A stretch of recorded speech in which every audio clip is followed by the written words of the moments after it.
यहाँ का अंजुमन इस्लामिया देखेगा, बिहार सदन देखेगा, साइंस सिटी देखेगा तो आश्चर्यचकित रह जाएगा। जब पटना का म्यूजियम देखेगा, जब प्रकाश पुंज देखेगा, यहाँ का पटना का उच्च न्यायालय की तरफ जब जाएगा तब देखेगा कि किस तरह का भवन बन रहा है। तो ऐसा एक नहीं, पूरा जिस तरह से काम हो रहा है तो आश्चर्यचकित रह जाएगा। यही नहीं, आप पूरे बिहार के जिस भी जिला में जाइएगा आप देख के आश्चर्यचकित रह जाएंगे लोग कि अरे ये वही बिहार है जिसके बारे में वह सुनते हैं।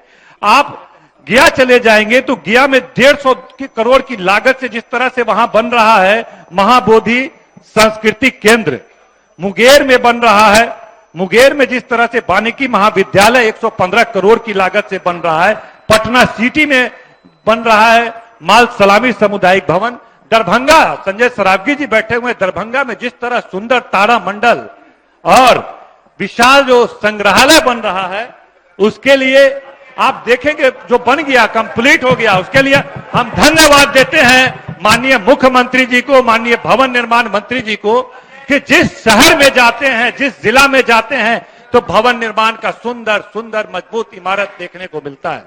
मुझे लगता है कि मुख्यमंत्री जी का जो दृष्टिकोण है यह स्पष्ट करता है कि किस तरह से गरीब राज्य और कम आय होने के बावजूद बिहार को किस ऊंचाई पर किस तरह से ले जाया जा सकता है, वो कितना ऊंची सोच और दृष्टिकोण रखते हैं। इसके लिए हम माननीय मुख्यमंत्री जी को, विभागीय मंत्री जी को बहुत धन्यवाद देते हैं। और जब तेजस्वी जी और एक मौका मिला था भारतीय जनता पार्टी को भी बहुत लंबा समय मिला था कि भवन निर्माण एवं अन्य नगर विकास और अन्य विभागों पे चर्चा करने का, तो हमने देखा कि भाजपा के लोगों ने केवल अपने आवाज पे पूरा 10 मिनट समय दे दिया। ये बहुत दुर्भाग्य है संजय सरावगी भाई, बहुत दुर्भाग्य,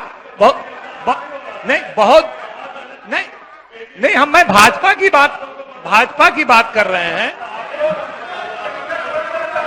शांति बोले दिया। एक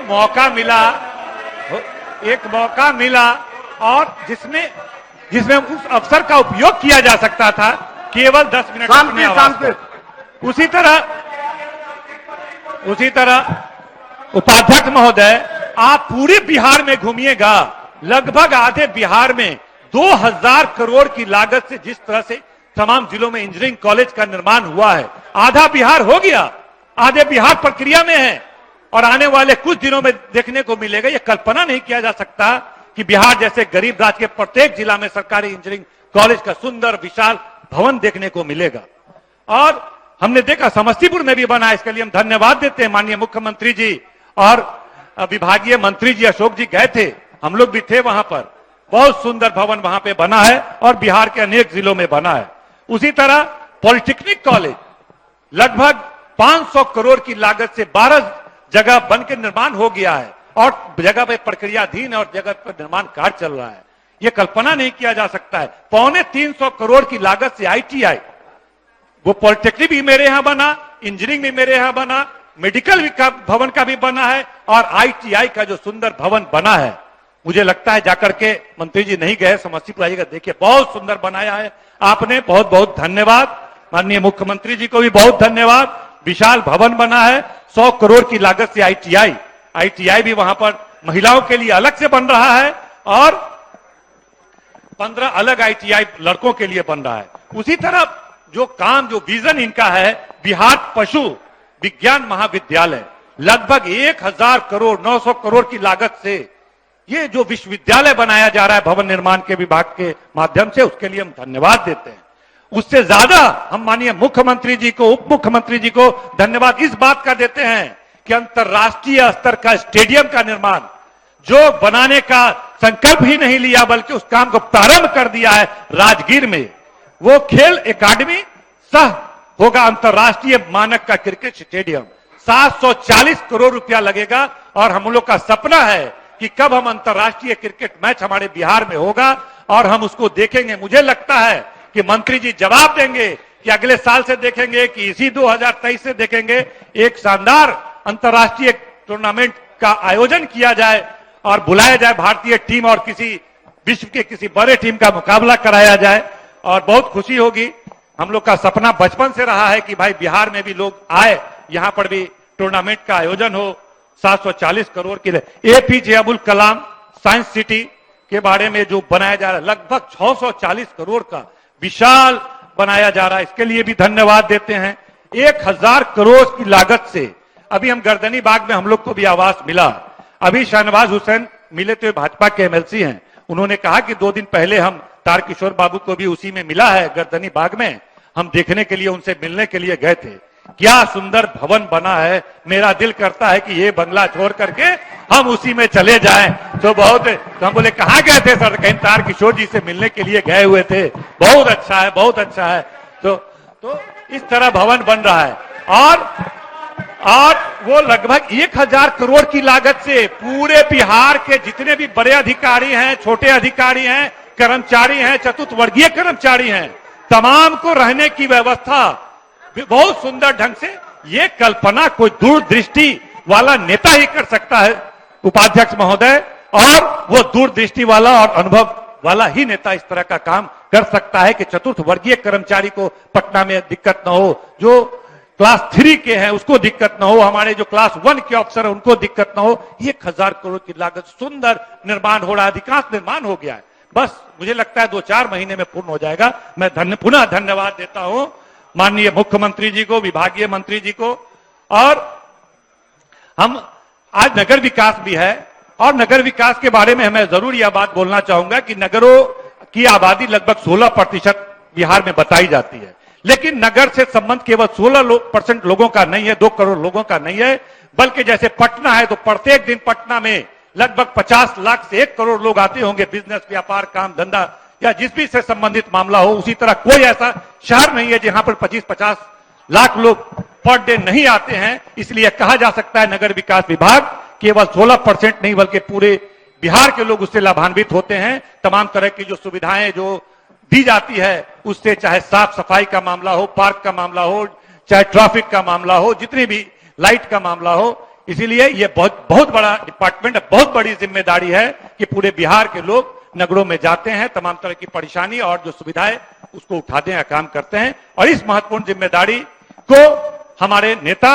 आदरणीय मुख्यमंत्री जी ने तेजस्वी प्रसाद जी के मजबूत कंधे पर दिया है, क्योंकि उन्होंने देखा कि पिछले 15 साल से यह जिम्मेदारी उन्होंने भारतीय जनता पार्टी के जिम्मे में दिया था, लेकिन 10 साल के काम के बाद पता चलता है कि एक बारिश में पूरा पटना डूब जाता है, एक बारिश में पूरा दरभंगा डूब जाता है, एक बारिश में देखते मुजफ्फरपुर डूब जाता है। मुख्यमंत्री जी परेशान, इतना बजट दे रहे हैं, इतनी योजना बना रहे हैं, इतना काम कर रहे हैं, फिर किसे हो रहा है? किसको जिम्मेदारी दे? कौन है बिहार में जो इस बड़े काम का निर्वहन अच्छे ढंग से कर सकता है? तो केवल एक उन्हें नजर आया, जो देश का सबसे लोकप्रिय युवा नेता तेजस्वी प्रसाद यादव, और उनको उन्होंने यह जिम्मेदारी दी कि बिहार में जो समस्या 15 साल से ठीक से निदान नहीं हुआ है उसको 1 साल के अंदर, उनको विश्वास है कि तेजस्वी यादव करेंगे।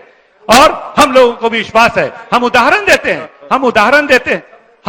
देते हैं कि समस्तीपुर को देखिए, समस्तीपुर से लगातार मैं एमएलए हूं, 12 साल से कुछ छोटी छोटी समस्याओं को उठा रहा हूं, और ये मंत्री यहां बैठ करके समस्या का निदान नहीं कर पाते थे। उपाध्यक्ष महोदय, हम आपको बताना चाहते हैं, इस जल जमाव, एक बारिश में समस्तीपुर शहर में जल जमाव हो जाता है, उस जल जमाव का निदान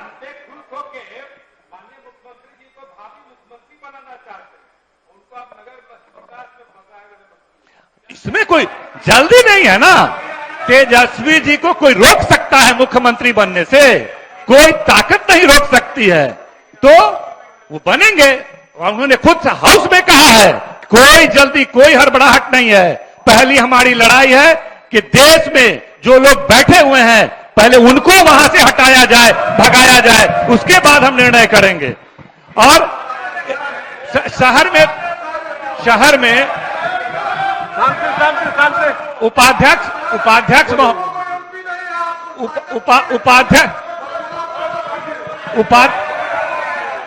महोदय, हम बताते हैं कि समस्तीपुर शहर को देखिए ना, वहां पर हमारे उपाध्यक्ष जी भी समस्तीपुर जिला से आते हैं।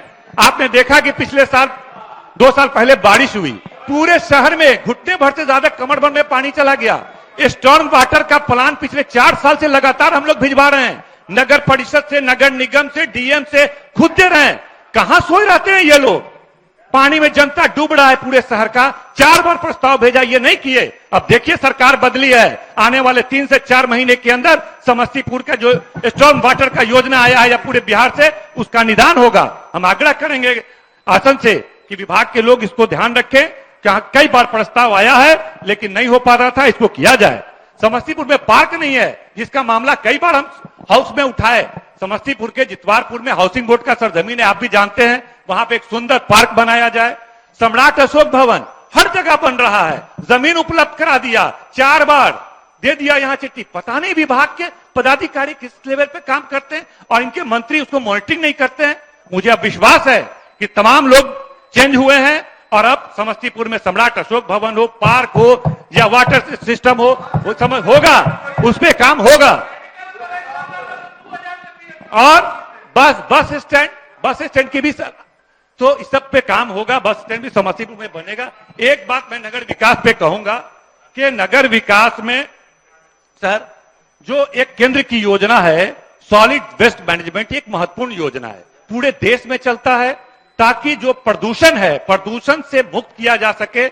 उसके लिए है कि भाई कचरा का कलेक्शन करना है, सेग्रीगेशन करना है और इसको ट्रांसपोर्टेशन करना है। लेकिन समस्तीपुर में लगातार हम 6 महीने से डीएम को और जो भी संबंधित आयुक्त वगैरह बोल रहे हैं, क्योंकि जब भी पूरे जगह से शिकायत आ रही है कि समस्तीपुर में नहीं हो रहा है। अब चुनाव हो गया, नगर स्तर का चुनाव हो गया, उसके बाद हमको लगा कि अब सुधर जाएगा। लेकिन तमाम वार्ड काउंसलरों से सहित आम जनता बता रही है कि वहां पर काम नहीं हो रहा है। आप भी सर उसी अगल बगल से आते हैं, आपका भी शहर में, उसी शहर में आवास है, आपको अंदाजा होगा कि वहां पर साफ सफाई की व्यवस्था बिल्कुल नहीं हो पा रही है और एक जो विस्फोटक स्थिति हो सकती है। जबकि सरकार ने इस सॉलिड वेस्ट मैनेजमेंट के लिए एक किया है और 100% कंप्लायंस का रिपोर्ट जा रहा है। ये दुर्भाग्य की बात है। और कई बार इस लेवल पे बात, तो इसलिए हम आग्रह करेंगे आपके माध्यम से कि वहां पर इंक्वायरी करवाए, हम लोग को भी रखे, किसी को भेजे और इस समस्या का निदान करे, क्योंकि एक गंभीर समस्या है। और समाप्त किया जाए सर। अभी मेरा 2-3 मिनट बचा हुआ है सर। ताजपुर नगर परिषद है, ताजपुर में लगातार जल जमाव बनता है सर, मेरा क्षेत्र है। नगर आयुक्त जो नगर निगम के हैं उनको प्रभार दे दिया। अरे भैया नगर निगम से कर नहीं पा रहे हैं, संभाल नहीं पा रहे हैं, ताजपुर का दे दिया। डीएम साहब के पास कंप्लेन गया, मीटिंग होता है, हंगामा होता है, डीएम साहब कहते हैं ठीक है उपायुक्त को प्रभार दे देते हैं। उपायुक्त के पास काम नहीं है। वो लेटर 4 महीना से चला आया, 4 महीना लगता है, 4 दिन में कंप्लायंस होना चाहिए। 4 दिन में हम लोग भी रुचि रखते हैं, आप भी सर वहां के हैं, 4 महीना से पड़ा हुआ है। वहां पर समस्याएं, लॉ एंड ऑर्डर की स्थिति बनती है, लोग जाम करते हैं, हम लोग को जाना पड़ता है। इसीलिए उम्मीद करते हैं सर कि वहां पर नए जो प्रभार दिया जाएगा, वहां पर भी जो शहर से संबंधित समस्याएं, एक बात कह के सर बात को खत्म करेंगे, सर। भारतीय जनता पार्टी को इंटेलिजेंस का रिपोर्ट यह मिला है कि आने वाले दिनों में इनकी सरकार नहीं बनने वाली है, जिसके कारण से इनकी तमाम एजेंसियां पूरे नेताओं को परेशान करने का काम कर रही है। राहुल गांधी को भी सजा हो गया, राहुल गांधी के घर पे पुलिस जा रही है, तेजस्वी यादव को परेशान किया जा रहा है, क्योंकि वो जानते हैं कि जब से महागठबंधन बिहार में बनी है, एक सीट ये जीतने वाले नहीं है। इंटेलिजेंस का रिपोर्ट है, एक सीट ये जीतने वाले नहीं है। इसलिए महागठबंधन को डिस्टर्ब करने के लिए तेजस्वी यादव जी को परेशान किया जा रहा है, तमाम तरह के केस में किया जा रहा है। जबकि आप देखिए पूरे देश में इंटेलिजेंस के लोग जो हैं, जो इनके एजेंसी के लोग हैं, विपक्ष के 300 नेताओं पे पीछे पड़े हुए हैं। इनको पता है कि इनको जांच एजेंसी ही इनको चुनाव लड़वा सकती है, रेस में ला सकती है। जांच एजेंसी का दुरुपयोग करके जिस तरह से तेजस्वी जी को, राहुल गांधी जी को, ममता जी को, केजरीवाल जी के पार्टी को, इनको लोकतंत्र पे विश्वास नहीं है, इनको वोट पे विश्वास नहीं है। यह मान चुके हैं कि यह चुनाव जीत नहीं सकते हैं बिहार में और देश में, और एजेंसी का गलत उपयोग कर रहे हैं। लेकिन हम चुनौती के साथ कहते हैं कि बिहार में जो महागठबंधन बना है, एक सीट आपको जीतने नहीं देगा। जिस भी तरह से आप एजेंसी का दुरुपयोग कर लीजिए, कोई नेता झुकेगा नहीं, कोई नेता आपसे समझौता नहीं करेगा। आपको जो करना है, आपको तेजस्वी जी छोड़िए, उनके परिवार तक पे आप चले गए, महिलाओं तक पे चले गए, बच्चे तक पे चले गए, किस स्तर पे चले गए हैं। इसीलिए अध्यक्ष महोदय, यह सरकार बेहतर ढंग से भवन निर्माण का काम, नगर विकास का काम और तमाम बिहार को बेहतर से आगे ले जाएगी।